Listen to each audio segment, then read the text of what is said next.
Most weeks, I sit down with guests who share their journeys and expertise, but today's episode is a little bit different because today it is just me. And the reason I wanted to do this episode is because there's a part of the transformation that people don't talk about nearly enough. And right now, weight loss medications like GLP-1 treatments are changing millions of lives around the world. And in the UK alone, estimates suggest that around 1.5 million adults have used these medications like Mounjaro, Wegovy in the past year, and millions more say they would consider them. So this isn't a small movement anymore. It is huge. And people talk about the weight loss. They talk about appetite changes. They talk about confidence, health improvements, and transformation. But there's something else that comes with it that nobody talks about properly, and that is skin. So let's roll the intro and we'll get into it. Welcome to This Is My Journey, the podcast where real people share real stories of transformation, resilience, and growth.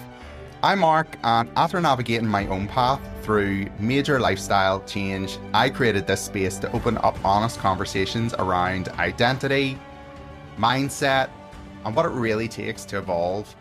So along the way, we'll also hear from professionals, from pharmacists to psychologists and fitness experts who help us make sense of the science and support behind these journeys. So whether you're just starting out, deep in the process, or you're finding your footing after big change, you are not alone. This is your place. This is my journey. Let's walk it together. Welcome back to This Is My Journey, and today's episode is about something that becomes the next chapter for a lot of people after weight loss: skin and loose skin, and skin that is changing, and learning how to support your skin when your body is evolving, because studies suggest that more than 70% of people experience some degree of loose or change in skin after significant weight loss. That's exactly what I experienced. So today I wanted to talk about it honestly. I want to talk about my own experience with skin during my weight loss journey and the things that I tried that worked, the things that didn't, the treatments I experimented with, and just how that journey actually inspired something much bigger. So yeah, for anyone who doesn't really know my story, I started my weight loss journey back in August 2024. Seems like a long time ago now, but yeah, since then I've lost 126 pounds, and that's about 57 kilograms or 9 stone. And every single pound of that weight loss came from using Mounjaro, and it has genuinely been life-changing for me, because when you've lived in a body that has been overweight for most of your life and suddenly you start seeing those changes that you never believed were possible, it's emotional and you feel proud and grateful, and you just feel like you're finally taking control of your health again. So, what many people though don't always tell you is that the journey just doesn't end when the weight comes off. In many ways, that's when a new part of the journey begins. And, for me, the changes in my skin didn't happen immediately. I would say it was probably around halfway through my journey, about 5-6 months in, that I started noticing it. And, what is funny is that the area I had always worried about the most was my stomach. Like a lot of people, I thought loose skin around the stomach would be the biggest issue. So I was doing everything I could. I was using creams, oils, serums, anything I thought that might help with that area. But actually, the area that changed the most for me, it wasn't my stomach, it was my face and my neck. And I remember one day just looking in the mirror and thinking to myself, wow, like my face had changed really quickly. The fat pads in my face had reduced, my skin looked looser. My neck had started to develop this, I can only describe it as like a turkey neck look. And for me, honestly, I didn't think my skin looked that great at that point. And, when I look back at photos and stuff, I looked tired. I looked lax. It looked like I was really trying to catch up with everything that was happening. And emotionally, that's quite a strange place to be, because on one hand, you feel incredibly proud of what you've achieved. Your health's improving, your confidence is improving, your life is improving. But at the same time, you feel like you've almost moved from one problem to another. And, I want to be very clear that the after problem is not even close to being as serious as the problem before. But it is something that people notice. And for me personally, my neck has always been an insecurity, partly genetics. My family, everyone in my family has a similar neck structure, but losing that weight definitely made it a lot more visible.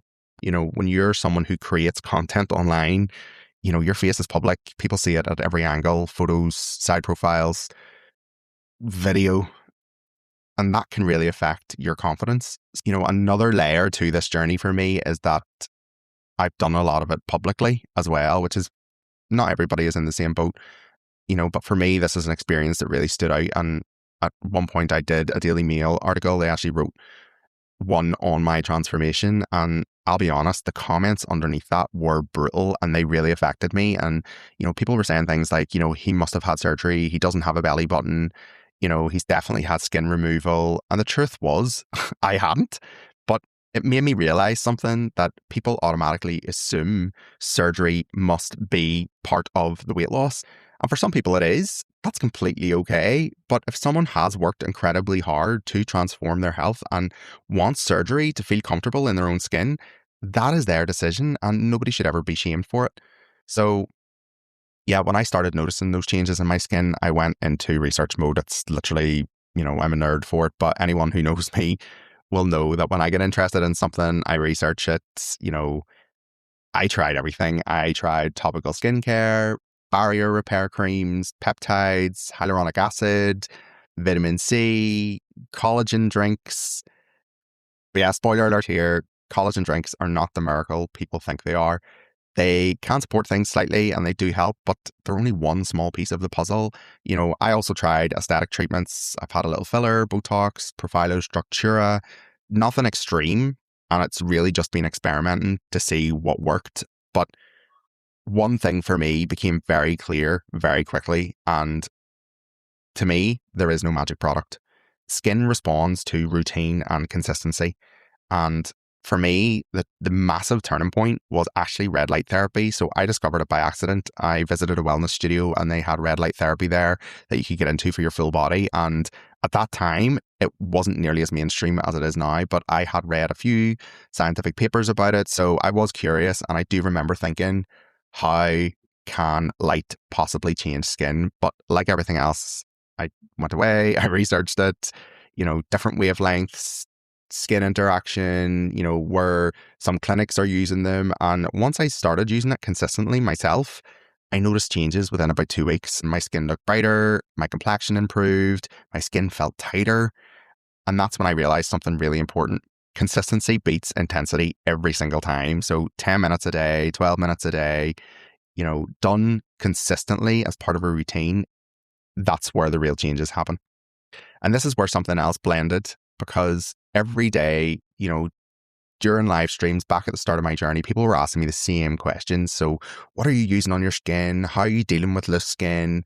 What routine are you doing? And I realized something, that people weren't just curious, they were worried about this. And one day someone did say something in a live stream that stuck with me, and it was, why can't our skin just be like elastic and bounce back? And for me, that was the starting point and turning point for an idea that I had, and it was ElastiK with a K. It's normally spelt with a C, but I'm Mark with a C, so I flipped it, and that's where ElastiK with a K and where ElastiK Skin started. So, the brand isn't just about products, it is about a philosophy, because one thing I realized during this journey is that skin doesn't just age, it evolves, it changes because of weight loss, because of hormones, we've different lifestyle changes that happen, stress, age, all of these things are all happening at the exact same time. The skincare industry doesn't really talk about that properly. Most skincare brands promise these dramatic transformations or miracle results that are complete lies, because for me, skin doesn't work like that. It adapts gradually. I know, I've experienced it, and it responds to that consistency and repetition. So that's the entire philosophy behind ElastiK Skin, supporting skin through that evolution, not trying to aggressively, I suppose, fix it. And instead of me creating some random products, I created something called the Skin and Evolution System, a routine built around 5 stages. So hydration, structure and elasticity, renewal, barrier repair, and light-based skin support. And each stage supports a different function of the skin rather than trying to force some dramatic changes overnight. because real skincare results come from systems, not from one miracle product. And within that system, there are a few products that I'm really excited about. And yeah, I did want to talk a little bit about them on here today as a almost exclusive to the podcast audience, because, you know, you're committing your time to me. But yeah, there is a peptide-based serum called Regenesis Complex. It combines peptides, hyaluronic acid, and antioxidants to support skin structure and elasticity over time. You know, there's another serum called Collagen Architect, which focuses heavily on hydration and moisture retention using ingredients like sodium PCA and hyaluronic acid. And, you know, hydration is incredibly important for skin elasticity. So when skin loses hydration, it looks thinner, less resilient. And, you know, there's also oil serum called Evolve, which uses bucanol, plant-derived alternative to retinol. And yeah, I wanted something that supports skin renewal without causing real irritation, because aggressive actives can actually really damage the barrier of your skin if they're overused. And one of the most important products in the routine is something called the Hydration Continuum, which is a multi-level hydration gel designed to support moisture balance in the skin, because if the skin isn't hydrated, nothing else works properly. And yeah, the final stage is a barrier repair overnight cream. It's a ceramide-based night cream supporting the skin while it naturally repairs itself during sleep. So yeah. And then there's the other big side of it. So there's the device side, because one thing I realized during my journey is that technology and skincare should work together. So part of the system includes a flexible LED mask designed for daily use. So it combines red light therapy, blue light therapy, and infrared wavelengths to support skin appearance and consistency of routine. So the goal isn't aggressive treatments. The goal is routine adherence, 10 minutes a day, done consistently. And that is where the magic happens. And, the brand aside and all that, I am so excited about. But I also want to be honest about something. Skincare can support skin. Treatments can support skin, but they cannot replace surgery for everyone. And for me personally, I am planning to have neck surgery in the future, quite close in the future. That's something I'll talk about in the next episode. But I made a rule for myself.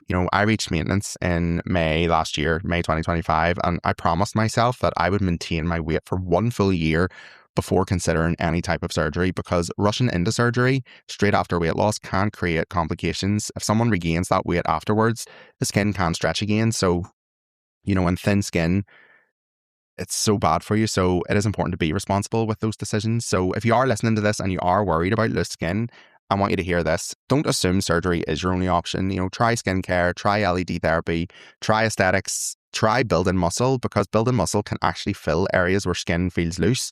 And, the most important thing is patience, because you might lose weight in months, but your skin might take years to fully adapt. So support it, be kind to yourself, and stay consistent. And yeah, before we finish, I suppose I just want to say thank you to everyone who has been a part of this journey with me. I don't always get a chance to say it, but, ElastiK Skin would not exist without this community. And, if you do want to follow my journey with it and the brand, join the mailing list at elastikskin.com. And remember, it's elastic with a K, not a C. That's where I will be sharing updates, all product launches and early access. And yeah, you can follow along on social media too. If there's ElastiK Skin on Instagram, TikTok, Facebook, just make sure the K is in there.